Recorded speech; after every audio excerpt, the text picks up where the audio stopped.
नमस्कार दोस्तों, बहुत बहुत स्वागत है आपका फिर से एक नई वीडियो में। तो दोस्तों, आज की वीडियो में हम बात करेंगे समाज शास्त्र का सिलेबस के बारे में। जो BA first year first semester वाले छात्र हैं, उनका मैं समाज शास्त्र का सिलेबस लेकर आया हूं। जो भी छात्र छात्राएं हैं वो जल्दी से अपना सिलेबस नोट कर लीजिए, जो भी पाठ्यक्रम है। तो आप लोगों का जो पढ़ना है वो टाइटल है आप लोगों का टाइटल है सिद्धार्थ यूनिवर्सिटी वालों के लिए सबसे ज़्यादा महत्वपूर्ण है समाज शास्त्र की अवधारणा। तो समाज शास्त्र की अवधारणा को आप लोगों को पढ़ना रहेगा इसमें। और समाज शास्त्र की अवधारणा आप लोगों को जैसे कि पता है कि सभी सिलेबस में 8 यूनिट होते हैं, तो इस सिलेबस में भी 8 यूनिट है। यहाँ पर आप लोगों को 8 यूनिट बहुत अच्छे तरीके से पढ़ना है। और कौन कौन से ज़्यादा इम्पोर्टेंट है वो भी मैं बताऊँगा, और कौन कौन से यूनिट ज़्यादा मायने रखता है वो भी आप लोग को बताऊंगा। तो चलिए बिना देरी किए हम लोग देखते हैं कि हमारा सिलेबस क्या क्या है। तो सबसे पहले दोस्तों, इकाई नंबर 1 में हम देखेंगे कि समाजशास्त्र आखिर है क्या। समाजशास्त्र का अर्थ, प्रकृति और उसका विषय क्षेत्र क्या है। समाजशास्त्र और व्यवहारिक बुद्धि समाजशास्त्र विज्ञान के रूप में है या कला के रूप में, इसके बारे में जानेंगे। समाजशास्त्र और मानवतावादी अभिमुखन जानेंगे। और भारत में समाजशास्त्र का उद्भव और इतिहास, ये सब हमें पढ़ना रहेगा इकाई नंबर 1 में। यानी कि समाजशास्त्र का अर्थ क्या होता है, जैसे कि समाज के बारे में अध्ययन करना ही समाजशास्त्र कहलाता है।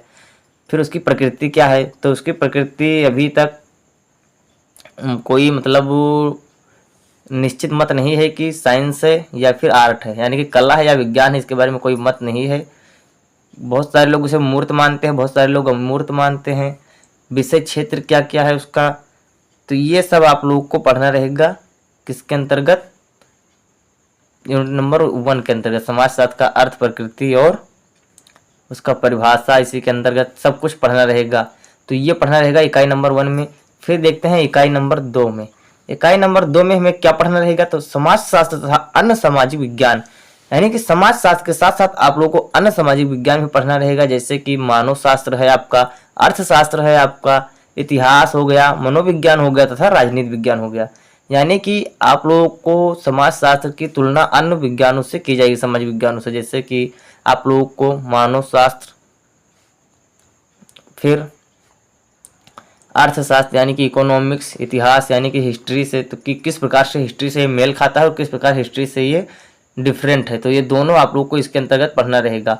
तो ये बहुत ज़्यादा मायने रखती है। यहाँ पर आप लोगों को समाजशास्त्र का अर्थ, प्रकृति याद करके रखना है। ज़्यादा से ज़्यादा पूछा जाता है, हर एक पेपर में पूछा ही पूछा जाता है। आप लोगों को मैं मॉडल पेपर प्रोवाइड करा दूंगा, या ऑलरेडी बहुत सारे मॉडल पेपर उपलब्ध हैं पहले से वीडियो पर, तो वो आप लोग देख सकते हैं। विषय क्षेत्र ज़्यादा पूछा जाता है और समाजशास्त्र एक विज्ञान के रूप में है, इसको डिफाइन करना रहता है आप लोग को। मतलब किस प्रकार से ये विज्ञान है, इसको आप लोग को वहाँ पर प्रक्रिया पूरी बतानी रहती है, आप लोग को अवलोकन करना रहता है। फिर यहाँ पर ये भी पूछा जाता है समाजशास्त्र का एक अन्य समाज विज्ञान के साथ संबंध। हर हाल में ये क्वेश्चन आता है जरूर से, ये 7 नंबर का क्वेश्चन आता है, बहुत ही इंपॉर्टेंट क्वेश्चन है। आप लोग को अच्छे से तैयार करके रखना है इसको। और मैं जो भी बताता हूँ आप लोग अच्छे से तैयारी कर लीजिए, बिल्कुल 100% आप लोग पास हो जाएंगे, मेरी गारंटी है। आप लोगों को फिर यूनिट नंबर 3 में क्या पढ़ना रहेगा। यूनिट नंबर 3 में आप लोगों को देखना है कि मूलभूत अवधारणाएं, समाजशास्त्र की मूलभूत अवधारणाएं क्या क्या होती हैं। जैसे कि समाज हो गया, समुदाय, फिर क्या है संस्था, समिति, सामाजिक समूह, मानव एवं पशु समाज। इसमें से सबसे ज़्यादा समुदाय के बारे में पूछा जाता है, कभी कभी शॉर्ट आंसर में पूछ लेता है, यानी कि शॉर्ट आंसर टाइप यानी कि अतलभुत्री में। और समिति पूछा जाता है, ज़्यादा से ज़्यादा समूह पूछा जाता है। यहाँ पर मानव और पशु समाज में क्या अंतर है, या मानव और पशु समाज, या मानव समाज और पशु समाज, इन दोनों के बीच संबंध क्या है, अंतर क्या है, ये यहाँ पर ज्ञात करना रहता है। तो ये आप लोगों को यूनिट नंबर 3 में आप लोगों को पढ़ना रहता है। इसी के साथ दोस्तों, अभी तक आप लोगों ने वीडियो को लाइक नहीं किया है, वीडियो को लाइक जरूर कर देना, अपने दोस्तों को शेयर कर देना। जो भी छात्र छात्राएं बीए फर्स्ट ईयर या सेकेंड ईयर में हैं, इन सभी के लिए वीडियो उपलब्ध होती रहती है, आप लोग चैनल पर विजिट करके देख सकते हैं। ऑलरेडी प्लेलिस्ट भी बन चुकी है, अपने अपने प्लेलिस्ट पे जाइए, अपना अपना वर्ष चुनिए, सेमेस्टर चुनिए और अपना वीडियो देखिए। यहाँ पर दोस्तों आप लोगों को डाउट के लिए एक टेलीग्राम चैनल और एक व्हाट्सएप ग्रुप बनाया गया है, वहाँ पर आप लोग पीडीएफ भी प्राप्त कर सकते हैं और अपना डाउट भी पूछ सकते हैं। कमेंट बहुत ज़्यादा रीड नहीं हो पाती है, इसीलिए आप लोग वहाँ पर विजिट कर सकते हैं। फिर देखते हैं इकाई नंबर 4 की तरफ, यानी यूनिट नंबर 4, सामाजिक संस्थाएं। सामाजिक संस्था के अंतर्गत क्या क्या होता है, जैसे कि परिवार आता है। तो परिवार क्या होता है इसके बारे में आप लोगों को पढ़ना रहेगा। कौन परिवार कितने प्रकार के होते हैं ये पढ़ना रहता है। नातेदारी, कौन कौन से रिश्तेदार किस कैटेगरी में आते हैं, यानी कि इसमें आप लोगों को प्राथमिक, द्वितीयक और तृतीयक नातेदारी पढ़ना रहेगा। विवाह क्या होता है इसके बारे में पढ़ना रहेगा। शिक्षा, राज्य तथा धर्म, इन सब के बारे में आप लोगों को यहाँ पर पढ़ना रहेगा। सभी को आप लोगों को हैंड रिटन नोट और PDF प्रोवाइड करूँगा कंप्यूटर टाइपिंग वाला। तो दोनों तरह से जो मेरे पास जितना हो सकता है वो मैं आप लोगों को प्रोवाइड करूँगा। जितना हो सकता है उतना अच्छा मैं आप लोगों को डिफाइन करने में सक्षम हूँ वो मैं कर सकता हूँ। बाकी यदि कोई त्रुटियाँ होती हैं तो आप लोग उसे क्षमा कर देना। फिर इकाई नंबर 5 में देखते हैं कि संस्कृति एवं सभ्यता। जो संस्कृति और सभ्यता है समाज के अंतर्गत जो आती है ये क्या होती है, और संस्कृति क्या होती है, सभ्यता क्या होती है, इसके अंतर्गत हमें पढ़ना है। बहुलवाद क्या है इसको पढ़ना है। बहुसंस्कृतिवाद, यानी कि बहुसंस्कृतिवाद आप लोगों को पता हो जो बहुत सारी संस्कृति वाले होते हैं उनको बहुसंस्कृतिवाद कहते हैं। सांस्कृतिक सापेक्षवाद, जो संस्कृत के सापेक्ष होते हैं एक निरपेक्ष होते हैं। आप लोगों को ये पता होगा, यदि साइंस के वाले स्टूडेंट थे आप तो ये सापेक्ष और निरपेक्ष आप लोगों को अच्छे तरीके से पता होगा। इसके बाद आप लोगों को फिर यूनिट नंबर 6 में क्या पढ़ना रहेगा। यूनिट नंबर 6 में आपको पढ़ना रहेगा सामाजिक सांस्कृतिक प्रक्रियाएं। यहाँ पर आप लोगों को सामाजिक जो सांस्कृतिक प्रक्रियाएं हैं इसमें जैसे कि आप लोगों को सहयोग पढ़ना रहेगा। सहयोग क्या होता है, जैसे कि आप एक दूसरे की हेल्प करते हैं, आप अपने दोस्तों का नोट्स बनवा देते हैं, या एग्जाम के टाइम पर आप लोगों ने 1-2 आंसर चुपके से उन्हें बता दिया, तो ये क्या हुआ, एक सहयोग हो गया। फिर क्या हुआ, संघर्ष। आप लोगों को संघर्ष कौन कितना करता है, जैसे अभी आप लोग पढ़ाई कर रहे हैं और स्टडी के दौरान आप लोगों को कितना संघर्ष करना पड़ रहा है ये आप लोगों को पता होगा, तो ये भी संघर्ष होता है। एक किसान अपने खेतों में अन्न उगाने के लिए कितना संघर्ष करता है उसको पता रहता है। एक बिजनेसमैन अपने बिजनेस को चलाने के लिए कितने संघर्ष करता है, तो ये होता है संघर्ष। फिर क्या है, प्रतिस्पर्धा, यानी कि कंपटीशन। जैसे कि आप लोगों को पता होगा कि एक दूसरे से ज़्यादातर कंपटीशन बहुत सारे लोग करते हैं, स्टूडेंट भी करते हैं एक दूसरे से कि मैं उनसे आगे निकल जाऊं, और दूसरा स्टूडेंट सोचता है नहीं मैं आगे निकल जाऊं, तो होती है प्रतिस्पर्धा। फिर क्या है, संस्कृति। आप लोगों को यहाँ पर संस्कृति, संक्रमण और सात्मीकरण तथा एकीकरण ये पढ़ना रहेगा।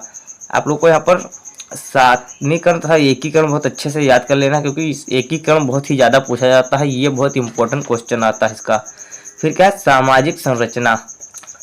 यूनिट नंबर 7 में आपको सामाजिक संरचना पढ़ना रहेगा। इसमें परिस्थिति और भूमिका, यानी उनकी स्थिति क्या है और उनकी भूमिका क्या है, यानी कि रोल क्या है, ये आप लोग को स्टेटस एंड रोल यहाँ पर आप लोग को दोनों बहुत अच्छे तरीके से पढ़ लेना, क्योंकि इसमें कभी कभी संबंध या कभी कभी अंतर भी पूछ लेता है, तो ये बहुत ही ज़्यादा क्वेश्चन इससे बनता है, तो ये आप लोगों को बहुत अच्छे से याद कर लेना है। फिर क्या है, प्रतिमान।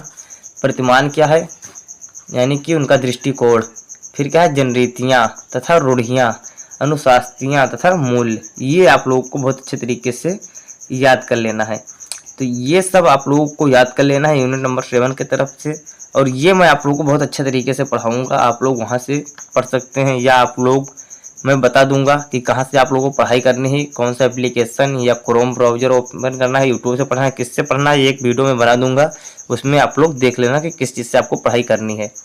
फिर क्या है, यूनिट नंबर 8 यानी कि इकाई 8 में आपको क्या पढ़ना है, तो इकाई 8 में आप पढ़ेंगे सामाजिक स्तरीकरण, यानी कि समाजों का एक स्तर के हिसाब से, उनका लेवल के हिसाब से उनका जो एकीकरण करना होता है, सामाजिक स्तरीकरण आता है।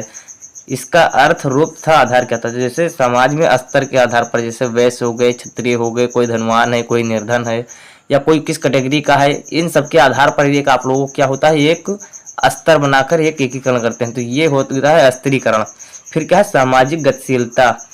सामाजिक गतिशीलता में क्या होता है, जिससे कि आप यदि भी इंटर के स्टूडेंट थे और अभी आप लोग कहाँ गए, BA में, यानी ग्रेजुएशन करने लगे, इसके बाद आप पोस्ट ग्रेजुएशन करेंगे या फिर कोई अन्य तैयारी करेंगे, तो इसमें क्या होता है, आप लोगों को गतिशीलता प्रदान होती है, तो ये क्या होती है, गतिशीलता।